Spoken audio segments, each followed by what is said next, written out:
नंगौ दिनैहाय बर' थुनलाइ आफादनि 74थि जोनोम सान अर्थात गायसनथाइ सान आरोखि बेखौ जोङो लिटारेरि डे हिसाबै थुनलाइयारि सान हिसाबै जोङो फालियो मोनसे गोथार सान बेयो आरो बे सानखौ दिनै भारतनि जेरावबो नोङो दिल्लीनिफ्राय आराम्भ खालामनानै गुबुन गुबुन स्टेट आसाम आरो बड'लेण्डखौथ' बाद होबावदो नों बिभिन्न कलेजफ्रावबो स्कुलफ्राव आरो माखासे क्लाब बा अनुस्थानफ्रावबो बे सानखौ दिनै फालिदों बयबो गाजा गोमजायै गोबाङानो माने लिटारेरि प्रग्राम लानानै इभेन्ट्स लानानै बेखौ दिनै बयबो खुंदों आंबो बेवहाय हांख्रायनाय हिसाबै बिबि इन्जिनियारिं कलेजाव आङो फरायसाफोरजों बेवहाय बाहागो लाफैदों बे हाबाफारियाव आरो मोनसे हाबाफारि दंबावो आंहा पाटगाव सनापुराव बेयाव थांनो आङो ओंखारबाय दा बर' थुनलाइ आफादखौ मानो दानाय जादोंमोन बेनि उद्देश्यआ मामोन दा बेखौ गोबाङानो मिथियाब्लाबो आं दिनै नोंथांमोननि मिडियानि गेजेरजों बेखौनो बुंगोन जे बर' थुनलाइ आफादखौ दानाय जादोंमोन बर' रावखौ जोंनि फरायसालिफ्राव बे समाव असमिया मिडियामनि फरायसालि जोबमोन खुनु बर' बिजों गैयामोन 1952आव अर्थात 1952 मायथाइनि 16 नभेम्बरावहाय 14 नभेम्बरावहाय बे आफादखौ दानायनि उनाव बर' रावखौ बिजों महरै मोननो थाखाय जोंनि बै समनि जे जोंनि बर' थुनलाइ आफादनि दैदेनगिरिफोर ओरैनोथ' जोंनि दाजेननायाव जोंनि आफादगिरिया जयभद्र हागजेरमोन डिमासा मानसि आरो बेनिफ्राय गाहाय नेहाथारियाबो जोंना सनाराम थौसेन बिथाङाबो डिमासानिमोन नाथाय बेनि मेन रलखौ जोंनि बर'आनो लादों आरो बिथांमोनखौ लानायनि खारनाबो बेनो जाहाथे जोङो डिमासा आरो बर' ज' जानो हायोमोन नामा बा जों बे एखे मिडियामजोंनो जोङो जोंनि सोलोंथाइखौ लानो हायो नामा बेखौ सिन्था खालामलायनाय जानाय हिसाबै जों बिथांमोनखौ लाफानानै खामानिखौ जोंनि बर' थुनलाइ आफादनि आगोलनि जे सतिश चन्द्र बसुमतारी जगेन्द्र कुमार बसुमतारी बिरेन्द्र नारायण ब्रह्म फादगिरि बेनिफ्राय धरनीधर रुपनाथ ब्रह्म समरम चौधुरी चरण नार्जारी आरो गोबां जोंनि बर' दैदेनगिरिफोर बै समनि बर'नि मेंनो रोङै जोहोलाव जाय बिथांखौ जों बुंनो हायो दिनैहाय बिथांमोननि नाजानायावनो बिराद आन्दलननि गेजेरजों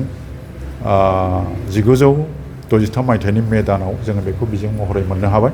आरो बेखौ बिजों महरै मोननो हानाया प्रथम भाबै जोङो बेखौ गुदि फरायसालियावल' मोनदों गुदि फरायसालि मोनखांनानै बिथांमोनहा जोंनो आरो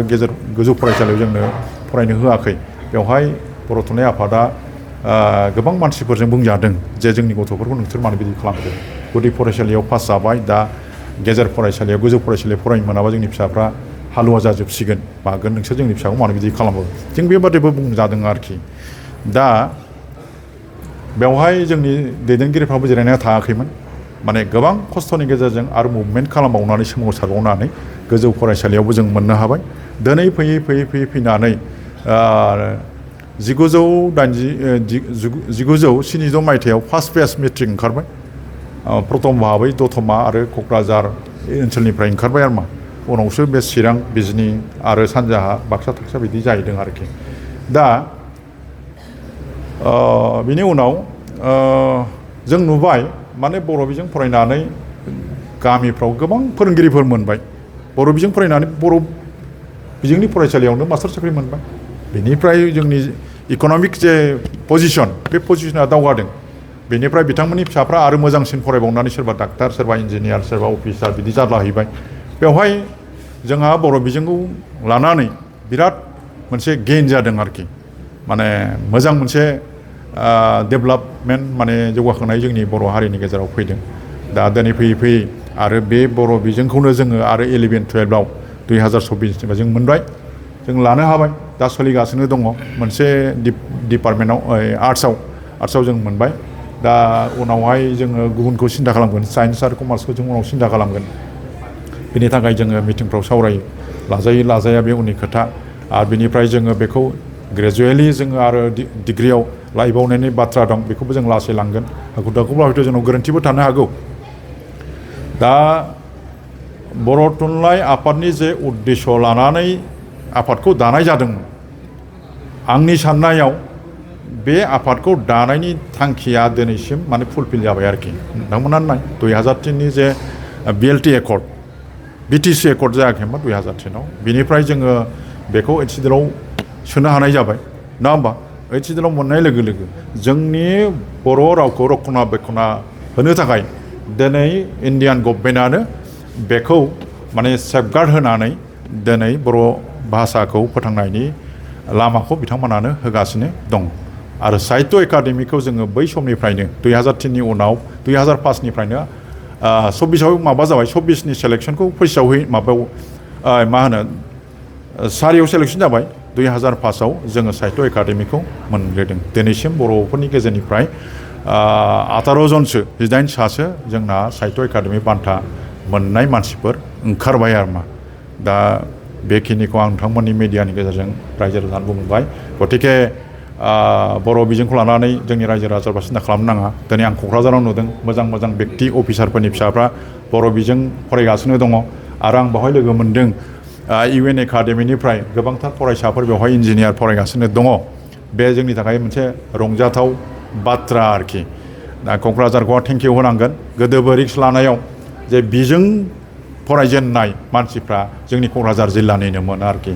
आरो मेन रल लानाय मानसिफ्राबो जोंनि क'क्राझारनिनोमोन बिनि थाखाय आङो जेबो बाय क्रेडिट लानो लुबैयाखै बहाय बयनिबो सहाय सुबिदा दङ नाथाय लिडिं पार्टखौ जोंनि क'क्राझारनि मानसिया लादों आं बेनि थाखाय क'क्राझारनि मानसिखौ आं धन्यबाद होयो आरो खिन्थु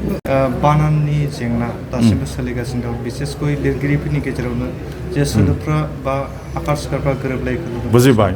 आङो नोंथांनि सोंनायखौ आङो बुजिबाय खिन्थु जोङो दा सोलायनांसिगोन जिहेतु जोङो 2023 मायथाइयाव मोनसे एक्सपार्ट कमिटि बे खामानिया आगोलावनो स्टार्ट जादोंमोन खिन्थु गेजेर खन्द'आवहाय रांखान्थिनि मा होनो बेखौ आंखालाव जोङो बेखौ मावफुंजोबनो हायाखै आदा कमला मोसाहारिनि आमोलावनो जों बे बानखान्थिखौ जोङो बानायजेनदोंमोन आरो बेवहाय जोंहा गुवाहाटी मुलुगसोलोंसालिनि प्रफेसर डक्टर स्वर्नप्रभा सैनारि आब'मोन आरो जोंनि माखासे गोरों गोराफोर बेवहाय दङ बिथांमोनहा बानायनानै थांनाय बोसोराव बिथांमोनहा बानानखान्थि बिजाबखौ दिहुनबाय बेखौ लाइब्रेरियाव बायनानै मोनो आं खावलायनो लुबैदों जोंनि साफ्रोमबो फोरोंगिरि आरो साफ्रोमबो लिरगिरिफ्रा बे बिजाबखौ नायनानै जोंनि बे बानानखान्थि बिजाबखौ नायनानै फल' खालामनांगौ आरोखि आं बेखौ खावलायहरबाय आङो गिबियावनो जोंनि नैबे बिनेश्वर ब्रह्म सोरदिङारि फरायसालिमानि बर' थुनलाइयारि गौथुमनि गाहाय नेहाथारि जानानै आं गिबियावहाय नोंथांमोनखौ जोंनि फरायसालिमायाव फैनानै खौरां लाफैनायनि थाखाय आं गिबियावहाय साबायखर बावहरदों दा दिनैनि नैबे बर' थुनलाइ आफादनि 74थि गायसनथाइ सान फालिथाय बेखौहाय गोबां जायगायावनो फालिदों दा बेखौ नोजोर बोनानै जोंनि नैबे फरायसालिमानि बर' थुनलाइयारि गौथुमाबो दिनै जोंनि फरायसालिमानि नैबे सेमिनार हलावहाय सानसेनि गाबगोनां हाबाफारिजों खुंफुंदों दा बे खुंफुंनायावहाय जोंखौहाय जोंनि फरायसालिमानि गोरायुं मानगोनां प्रफेसर कमल कुमार ब्रह्म साराहाय फारफ्रोम बिथिङावहाय मदद होदों गावनो बे गौथुमनि आफादगिरि हिसाबै दा गिबियाव आं सारखौहाय थेंक इउ होग्रोदों दा जों बे हाबाफारियावहाय दहाय फुङावहाय थुनलाइयारि बादायलायनाय हाबाफारि लादों दा बिनि उनावहाय गिबियावहाय जोंनि बे हाबाफारिनि फिरफिला बिरहोनायखौहाय जोंनिनो बे थुनलाइयारि गौथुमनि लोगो लेङाइ आफादगिरि मानगोनां रैसुमै ब्रह्म मेडामा मावफुंना होदों बिनि उनावहाय बिबार बावजेननाय हाबाफारि बेखौहाय जोंनि गेजेरावहाय जोंनिनो फरायसालिमानि मानगोनां प्रफेसर डक्टर रजि मेमा मावफुंना होदों दा बिनि उनावहाय जोंनि नैबे हाबाफारिखौ साबसिनै खालामनो थाखाय गाहाय आलासि महरै जोंनि गेजेरावहाय नुजाथिफैदोंमोन मिरु बर' थुनलाइ आफादनि नेहाथारि मानगोनां सहेन्द्रनाथ ब्रह्म सारा दा सारा गोबां जोंनि गेजेरावहाय मोजां बिबुंथि होलांबाय दा सारा जोंनि गेजेरावहाय बेबायदि